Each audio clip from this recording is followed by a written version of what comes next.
La marche était trop haute face à Montpellier.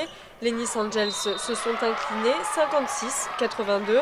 Elles ont pourtant tenu tête une mi-temps au fil de Rachid Méziane, l'ancien entraîneur niçois. Voici les points positifs à retenir de cette rencontre. Le respect des consignes, nous avons été bien plus disciplinés dans ce qui avait été demandé. On avait pour projet de trapper.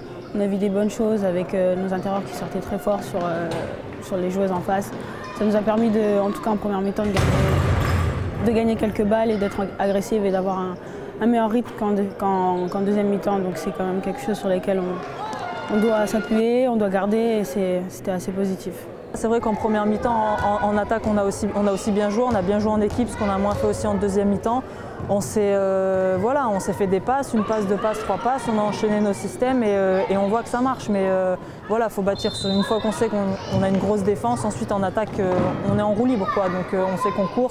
On a fait beaucoup de jeux rapides en première mi-temps comparé en deuxième. Et voilà, il faut qu'on continue là-dessus. Grosse défense, jeux rapides, on a les joueuses pour courir. Donc il faut bâtir là-dessus. C'est la 4e défaite de rang pour les Niçoises. Elles jouaient sans meneuse de jeu. Alix Duché est touchée à la cheville. Nice, trop en difficulté sur les rotations, c'est le BLMA qui a pris le dessus en seconde période. La deuxième mi-temps, où on n'est plus dans les intensités, où on subit complètement l'agressivité de Montpellier. Et puis une baisse, à partir du moment où on est dans une baisse d'intensité, on commence à fatiguer. On subit, au niveau lucidité, pareil.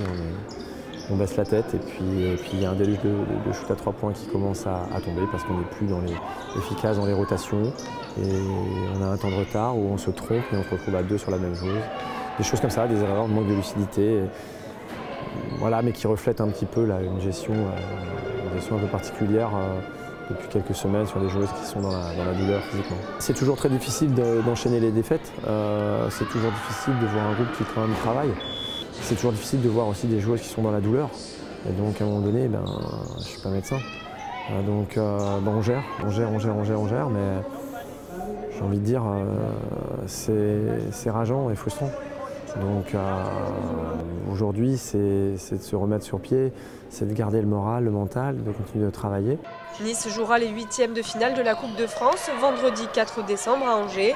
Puis retour au championnat le 17 décembre à domicile pour le dernier match de l'année 2017. Un challenge de taille pour les Niçoises.